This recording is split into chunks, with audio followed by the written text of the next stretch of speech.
Uh, well, down 14-0, I was speechless.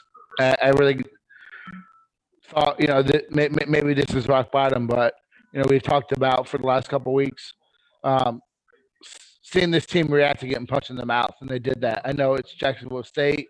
Um, I realize the level of competition, but let's call it what it is. Last year, this team would have lost, and I think if Blackman would have started, this team would have lost today. So I was really happy to see them kind of push through the adversity and kind of get back to um, winning a tough game when you had to come back from two touchdowns. So very surprised that Travis was as um, good as he was in the passing game. I'm pleasantly surprised. Really liked what I saw from the offensive line. They continue to be okay, and that's better than what we've had the last couple of years. So, um, you know, still a lot of questions on defense. Really question what some of the formations are. Some of the calls. I get it. I know he's playing kind of handcuffed with some limitations on the pass rush and what he has at linebacker, but I still question some of that. That defense is bad. That first half, Jacksonville State had their way with Florida State. Even maybe a little bit early on in the third quarter too. But again, FSU did what they're supposed to do. They stepped up and they took care of business and got the W. So I'm happy. It's a little bit to build on, and give some much needed confidence moving forward. Yeah, it seemed like a lot of that spark, well, I mean, pretty much all of that spark when Florida State was down 14 nothing against Jacksonville State came in the form of Jordan Travis being inserted in that game in place of Rodemaker, who couldn't really get much going offensively, and also threw a pick six on his second pass of the game. Jordan Travis comes in, Florida State scores on six of their final eight drives. The last drive, they just took a kneed out the clock. And I mean, like you said, we we didn't know that Jordan Travis could do this. I think we talked all offseason where we were saying we don't know if Jordan Travis can perform in Mike Norvell's offense just because of how unproven he is with his arm. Today, he comes out and he hits three deep 40-plus yard passes downfield after the longest pass for Florida State so far have been, I think, a 27-yarder to Cam McDonald against Georgia Tech. That was very encouraging to see, and he creates a very dynamic blend with his ability to run it, and also now it looks like he can maybe throw it as well. So going forward, I think Jordan Travis is definitely going to be your starter against Notre Dame, and we'll see how he can do against an FBS team throwing it downfield. So I am a complete idiot. This has been a complete crapshoot of a night. My mic was muted this entire time until now for the stream, so nobody was hearing what I said right off the bat. I didn't want to hear what you said anyway. Yeah, nobody really wanted to hear it anyway, so it's not going to be really influential to anyone. But sorry, we're late on the stream. We had technical difficulties right off the bat, so this has been a crazy one. This is our first true instant reaction live, so we're going through all the kinks and things. But going off of the game, like you guys said, I mean, Jordan Travis is your starting quarterback. It's sad that it took 3 games to figure it out, but at least it's happened, and it's still Jacksonville State. But me and Nate were talking about it on the production meeting before this, and you still get some bad throws here and there, but at least he's getting out of the pocket. He's actually making some reads, and he gives a bigger threat than Blackman running the ball. So he's able to allow, Ontario Wilson was wide open. The reason that was because the DBs were keeping their eyes on Travis. But I'm glad he took the throw, smart move. But I really liked, I don't know which drive it was. There was a few drives, but there was one drive where I really liked. I think it was the one where LaDamian Webb had the touchdown off to the left side of the end zone. But Jordan Travis was a general manager during that drive. He looked good. He was out there blocking in front of LaDamian Webb. It's just the little things to me, man. He shows extreme effort. He goes for first downs. He's physical. And he somewhat has a deep ball. He doesn't have the arm as Blackman. I mean, not a lot of people have the throwing arm of Blackman that can throw deep like that. But, Jordan Travis does have an arm to use, and it connected a few times with guys, and it's nice to see. But Jordan Travis is definitely your starter moving forward. Tate Rodemaker is just not going to be the case. It just wasn't going to work. But yeah, I mean, sorry to interrupt you, but really when we talk about, not really knowing about Jordan Travis's ability to put the ball in the air, throw it downfield, and things like this at this level, you look at his stats, career passing stats coming into this game at Florida State and Louisville combined. Travis, 11 out of 28, which is 39.2% completion percentage for 162 yards, 1 touchdown, 2 interceptions. Today he goes 13 out of 18, 72.2% completion percentage for 215 yards with 1 touchdown and 0 turnovers. So, I mean, really, all in all, it was just a coming out performance by him. I don't think anyone expected that. No. I think that was, by design. We talked a little bit before that, I'm not saying that he's Nick Marshall. I'm not even going there. But I'm saying it's very similar in how, they use the RPO game to kind of suck the defense forward, get the linebackers to bite on the fake. And, even if he's rolling out, rolling out of pocket, faking the run, quite a few of his throws were pretending or acting like he was going to run it, and he'd throw it out to Ontario Wilson, who would be able to get 11, 12 yards there. And that's just a different threat. Teams are going to have to really prepare for him as a runner. And, I think that's just something that's going to be hard to stop as a defense. So, a lot of those throws were easy throws. I was really surprised that he connected on those 3 deep balls. Logan and I were talking before we did this podcast. If he, had a better throw more towards the sideline to Martin Terry, it's probably a touchdown. But he did enough, and that was good to see. Yeah, had momentum, and now there's some optimism for that offense to actually do something. I mean, I know it's a Jacksonville State win, blah, blah, blah, we get it. But right now, you got to take what you're given. I mean, we really haven't seen that all this season offense that was able to take drives and continue long drives and take minutes off the clock, and that's what happened. And the running backs you're starting to see this could be a pretty talented group of 3 guys. Right now, to me, I think it's the guy that has a really high ceiling is obviously Toa Philly, but I like LaDamian Webb. I've always thought since the beginning that I think Webb brings more talent than Corbin. It's hard to tackle Webb, man. That was impressive. That one play, that's SportsCenter right there. That was impressive. I loved it. That's how he was in JUCO, though. If you look back at his film, he's a very hard running back to tackle just with the way he utilizes his balance. Yeah, his exceptional balance. And I mean, one thing I just want to mention is, how even the running game was today. You have Toa Philly, 12 carries for 99 yards and a touchdown. Corbin gets 14 carries for 63 yards and a touchdown. Webb gets 10 for 55 yards and 2 touchdowns. Then you have Travis with 11 carries for 48 yards and a touchdown. I mean, 4 guys in your offense who are, viable threats. And Nate already said it. It really helps that Jordan Travis is back there with that dual threat ability. I think it opens things up for everybody just a little bit more.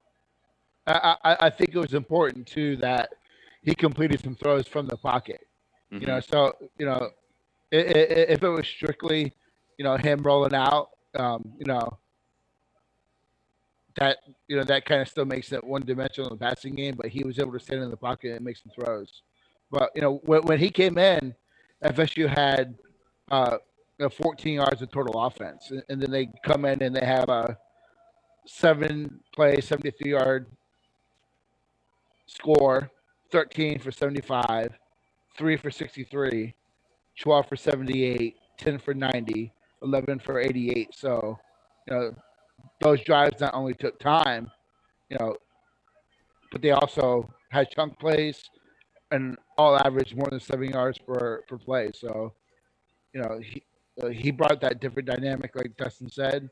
Um, he was a definite spark, and I think that kind of woke the offense up. The defense is another story. They were able to, they're much better on third down. What were they, Justin? 3 for 11 or something like that? Yeah, 3 for 10, Jacksonville State. But it's still frustrating to watch the first down, and Jacksonville State, frequently getting a second and short, which opens up that offense, tremendously for any team when you can get in second and 2. That plays in the favor of the offense very much. So, the defense. What was very frustrating. I'm very disappointed in that unit as a whole still. But they made plays in the second half when they had to.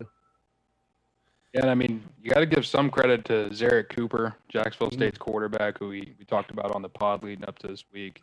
I mean, man, he was getting the ball out of there fast, and the Gamecocks were taking advantage of that short passing game. I still think, Florida State needs to analyze the amount of space they're playing their defensive backs off the ball. It just seemed time and time again, your DBs are so back. I saw a picture someone posted on Twitter. Yeah. I think it was the 2nd and 1 at the goal line. Yeah.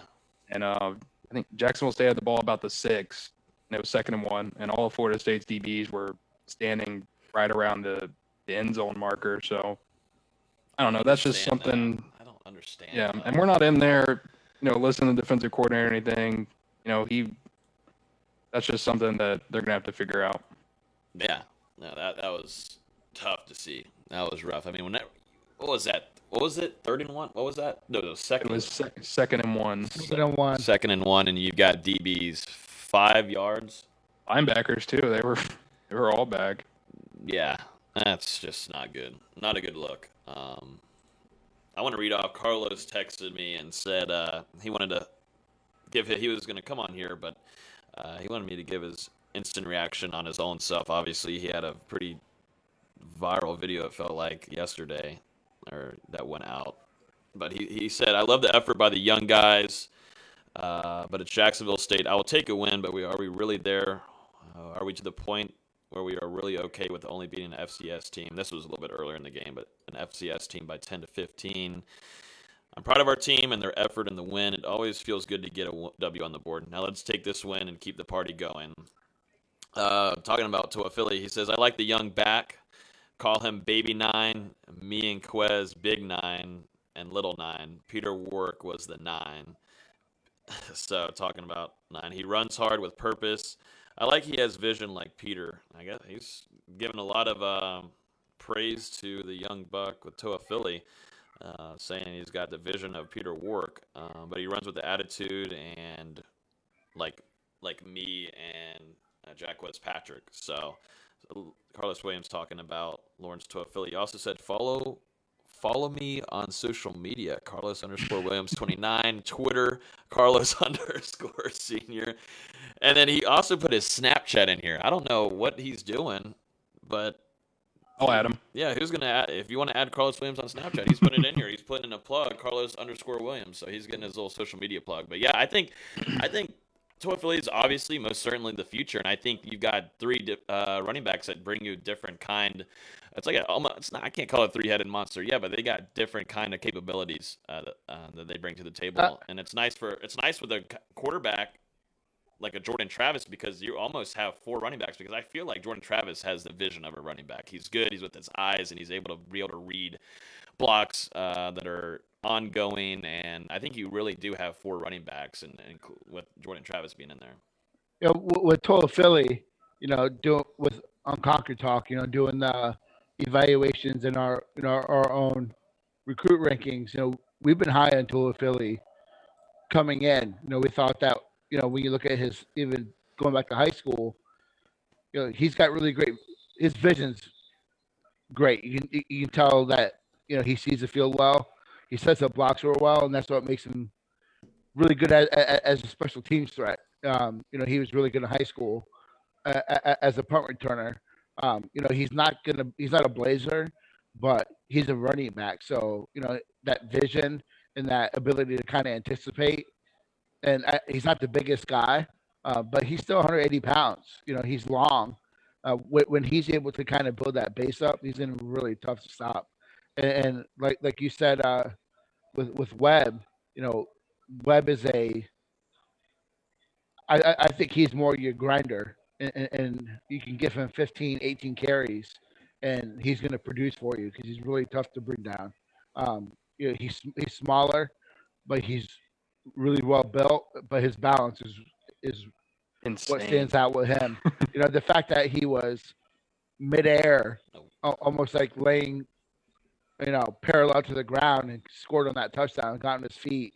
It just tells you. Yeah, what were they reviewing there? I don't understand. He wasn't even close to the. Sometimes If your forearm, if your forearm touches, I don't know why I just held my forearm up. If your forearm touches, you're thank you for showing us. Appreciate it. Technically down, but since he held himself up with his hand, yeah, it wasn't. Yeah, to me, at least from what I saw watching on the video board in there, didn't look like it was even close to seeing a forearm be there. I don't know. I mean, the refs there were from. That was a discounted group of refs they had out there. They were doo-doo. I mean, the stupid. I don't know. I didn't get to see what did Janarius Robinson do, because I didn't get to see. Was it really? It didn't look like karate chopped him. Did he really? Well, I mean, wasn't he bad. couldn't help it. He couldn't help it because he was in the air. He's got long arms. Yep, he was in the air, and Zarek Cooper, when he threw it, kind of faded towards him, and when he's coming down, he hit him. But was it? I thought it was like right after, like when he was throwing the football. Like was it really a late throw? It wasn't late. It was a ridiculous call. Yeah. Well. Yeah, I think it was like unnecessary contact, maybe, or they did that. That's what I was saying. They did that, and I was telling my dad, something bad's gonna happen now. Karma's gonna be a bitch here, and then Asante Samuel Jr. gets an interception that drive. Yeah. So I think just going back real quickly before we move past this subject, just to tell Philly's vision. I just want to give an example of one thing I saw today. I think it was his long 24-yard run during the third quarter. They handed it to him out of the shotgun. He started taking it over to the outside on the left, and there was nothing there. And Devontae Love-Taylor was doing a pull block, and he made his block on the defensive lineman until Philly cut up right behind him inside and then got that 24-yard run. So that was one play where I was like, damn, this kid really does have vision. Yeah, no, he does. Let's see. Defense. Who wants to talk a little bit of defense here? Obviously, we didn't get to see Marvin Wilson during the first half. Miko Dotson gets in there. DJ Lundy got to move around, which I was telling Nate I didn't. That's something I've always wanted. I've been wanting to see if he can move around with his weight, and he's a pretty quick guy. We were hearing things during camp that he can move, and so be. I mean, I like guys that, even though the play's almost kind of getting close to being over, you still got three guys tackling one dude. I like seeing a guy that's about 10 yards away from the sideline over there come over and just continue to help out. And that's something about these young guys that is optimism, and there's some promise there. But I really like the way I saw DJ Lundy play tonight, and also I want to see more of Dotson. I thought Dustin did pretty good. Overall, for me, it just continues to be the same thing that we talk about every week with the defensive line, not getting really any push in the first half, especially against the FCS team. No pass rush. The linebackers still struggling in space. It's the same story. Almost 7 yards of play in the first half. It's just not acceptable when you're playing an FCS team and playing the first game of the season. They did a lot better in the second half. I think Marvin played probably his best game of the season, even though it was only a half. I think he played pretty well. The defense did, I think, probably has some, football's a team sport. We talked about it, on our last podcast. I think maybe they finally had a little bit of motivation with the offense doing something, but still coming out of this game against Jacksonville State with about 5 yards of play is just really, it's hard to stomach because, this defense is in camp. It kind of adds up now. We heard how dominant the defense was in camp, but when you look at how much the offense has struggled, it kind of makes sense now. Why Yeah. they were so dominant. So, this defense has to figure out their personnel, and I don't think that they've done that yet.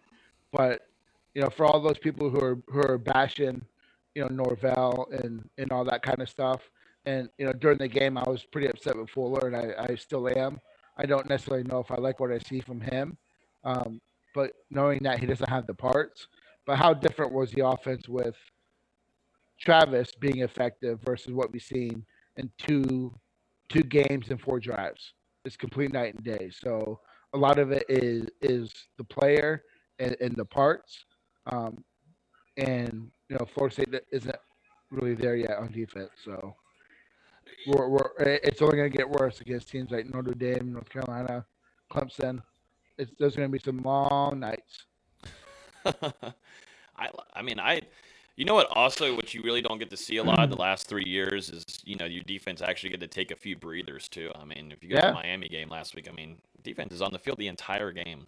I mean, literally the entire game. That's been the case the last 3 years, and it's been pitiful.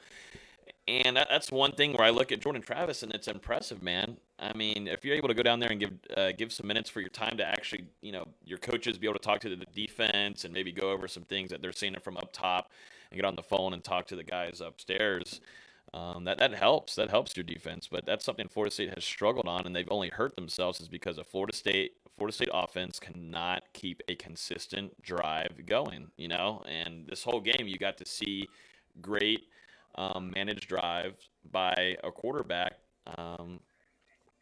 that is able to communicate and actually take advantage of what the defense is giving them, and that's a good thing.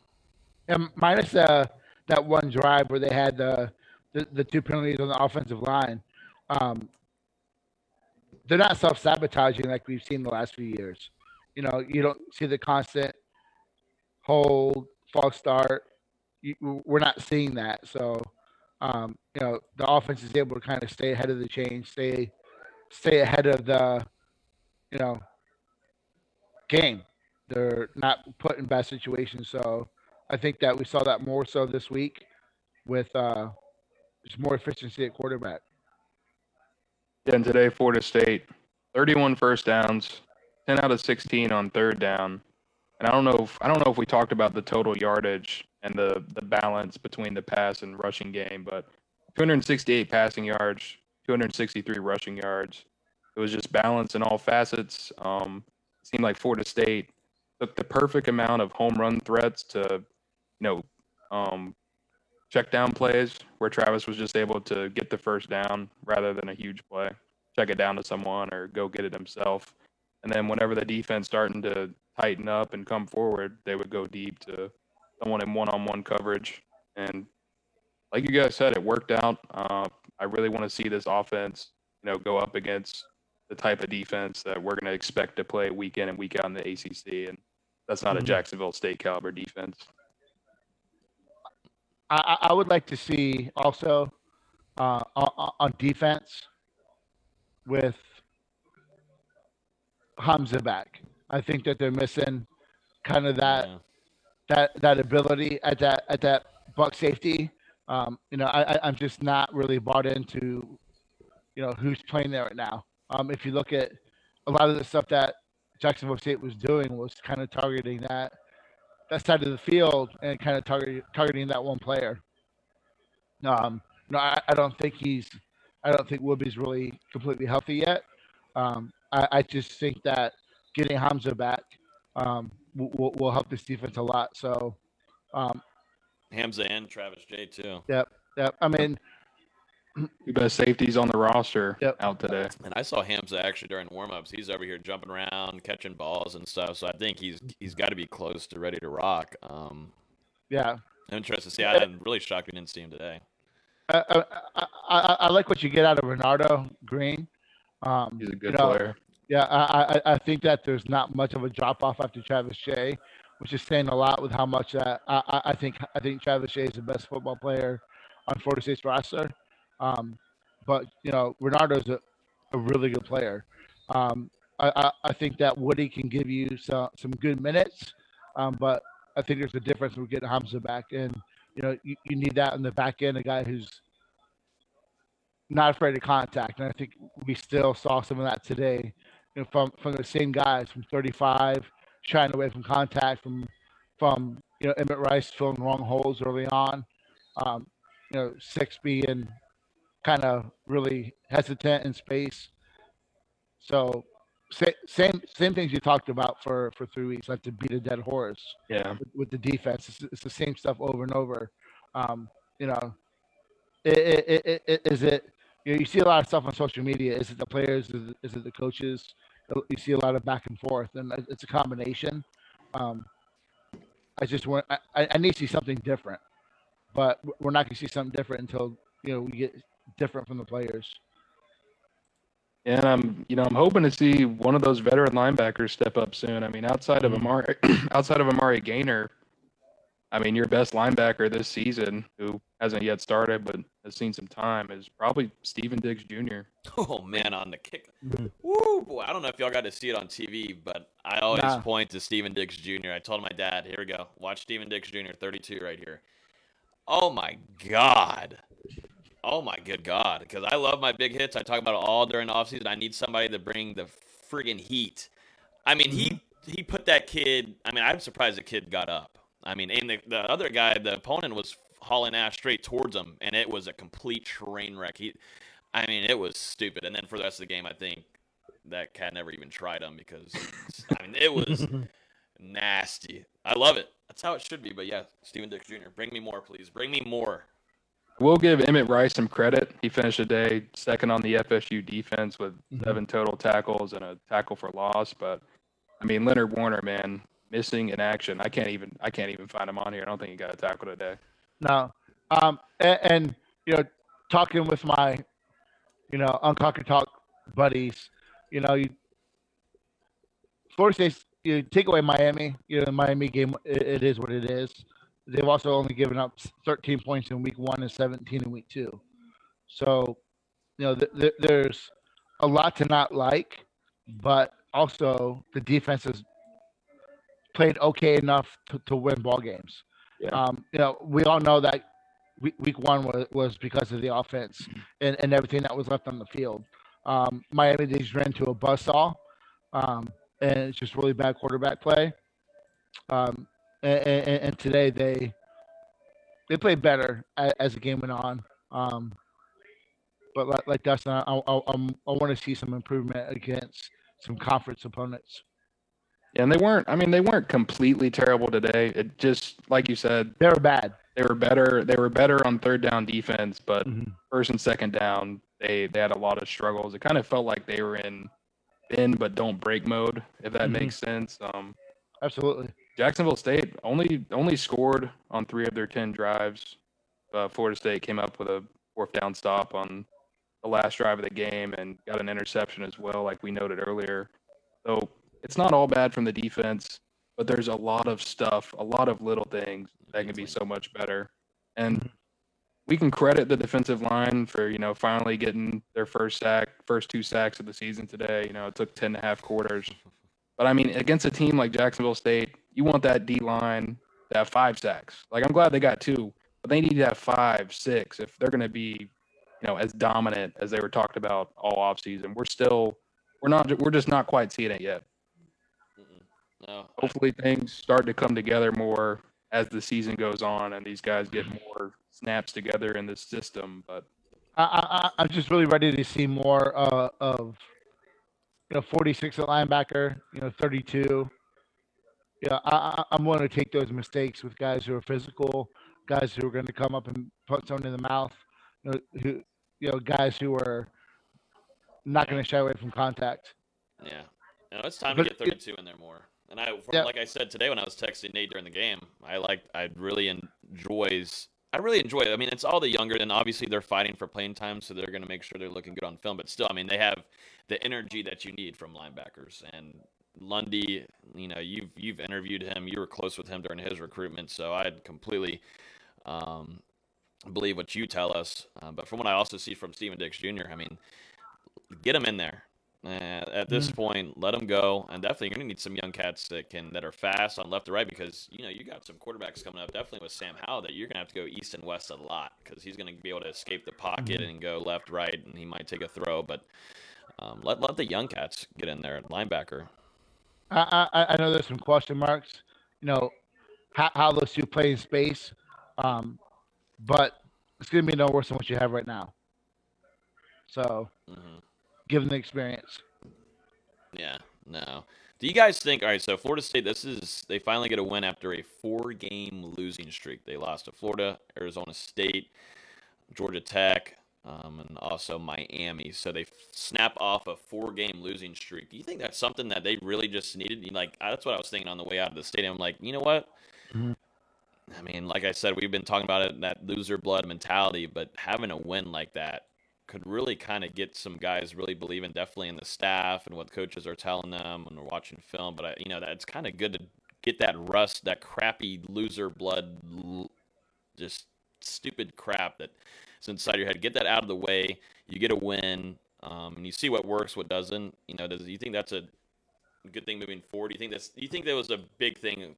I mean, it's Jacksonville State, but do you think it was really a big win for Florida State moving forward, or it's just it's fine? I think it was good to finally see them push through, against with their backs against the wall. But let's not sugarcoat what is coming up in the next 2 weeks. You have next 4 weeks. you have Notre Dame, possibly. We'll see what happens with their COVID situation. And then you have Sam Howell. So, I mean, they needed this W moving forward because they have a tough road to hoe. And, I'm personally not a big fan of Notre Dame. I think they're a little overrated. Not saying that Florida State's going to go in there and beat them, but, Florida State can still give them fits. And I think with that dynamic they have with Travis at quarterback, I think that's going to give Notre Dame a problem. But I just don't see them being able to stop the running game that Notre Dame has. And then, Sam Howell, that's just going to be that's going to be in Miami all over again if Florida State doesn't come to play. So, yeah. I mean, yes, it was needed. It was positive. I mean, there was a lot of, when it was 14-0 and 21-7, the walls were caving in a little bit. I didn't go in a Discord, but for 3 minutes, and it was just a shit show. Everyone's freaking out. So, yeah, I didn't even look at that. I couldn't do it. There was no way. Twitter was good enough for me. Just seeing what was going on there. But yeah, this has been pretty much, we came on here just to do 20 minutes, but we've definitely gone over that. But Florida State, I think, has found their starting quarterback. I don't think it needs to be the mix of, but we still want to see Trevor Purdy out there. Focus on one guy. I know everybody is still tweeting around like, hey, well, let's get Purdy in there. Jordan Travis had a solid game. Everybody was complaining, and everybody was talking about him throwing, blah, blah, blah. They wanted to see him throw. He threw. 12 of 17, 210 yards. Averaged 12 yards a throw. Had a QBR rating of 74.6. He threw the ball. Chill it out. It'll be fine. Trevor Purdy, let him rest. Let him be your pure backup. That is a true freshman still. Let Jordan Travis, let that be the focus now. Go in the film room this week. Figure out what you want to do with that offense behind that quarterback. Have focus for him. Believe in him, because that's something that it's been pretty much a toss-up of who's going to be the starting quarterback for the rest of the season since right off the bat against Georgia Tech. So you finally have your guy. Figure out what system you're going to put around him and try to find success, because there's playmakers we found definitely today that they can utilize. And I think you're seeing an offense that is slowly, it's going to take a while, but slowly turn into something that can be productive and take time off the clock for games so the defense can get rest. So, and before we wrap this up, yeah. You got to give a shout out to Coach Atkins and what he's doing with the offensive line. Once again, you have injuries. You're plugging in guys who definitely stepped down, and I think he has them playing pretty well for everything considered. And even today, I mean, you have a true freshman, Robert Scott, getting his first career start. And I mean, I think that goes back to Alex Atkins. I mean, before last year with Dante Lucas, I don't remember the last true freshman who had started on the offensive line for FSU. So that's really encouraging. Yeah, so it had been a little bit. So it's encouraging to see how quickly Scott came into the program, and Alex Atkins was able to coach him up enough where he felt confident enough to slot him in there at tackle on game day. I mean, we'll see if he holds that spot next week. It's just going to depend. But like you said, Nate, offensive line, solid today. I don't want to say good, solid. And they're not going to be good until they get better pieces. But the fact that they've gone from absolutely horrible to solid to okay is awesome. It's awesome. So very good to see. Florida State gets their first win of the season, first career win for Mike Norvell at Florida State, 41-24 against the Jacksonville State Gamecocks. Florida State might have their quarterback moving forward. I believe so, at least on my end of things. And this is our instant reaction show and podcast. You can listen to this on iTunes, SoundCloud, or not SoundCloud, Spotify, Google Play, YouTube. If you're watching on YouTube right now, definitely hit that subscribe button so then you'll be notified every time. Hit that subscribe button right now. So then you'll be notified every time we release a new episode. But definitely appreciate Nate and Dustin coming on here. I didn't even introduce you guys, but Nate Greer, our lead recruiting insider, and then Dustin Lewis down below is our lead writer and editor. But yeah, we will be back. We record usually on Thursdays. So yeah, we will see you guys then. Enjoy y'all's weekend. Enjoy NFL tomorrow. Florida State finally gets a win of the season. Enjoy it. See you guys.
Mosh pit. Yeah, shout it back.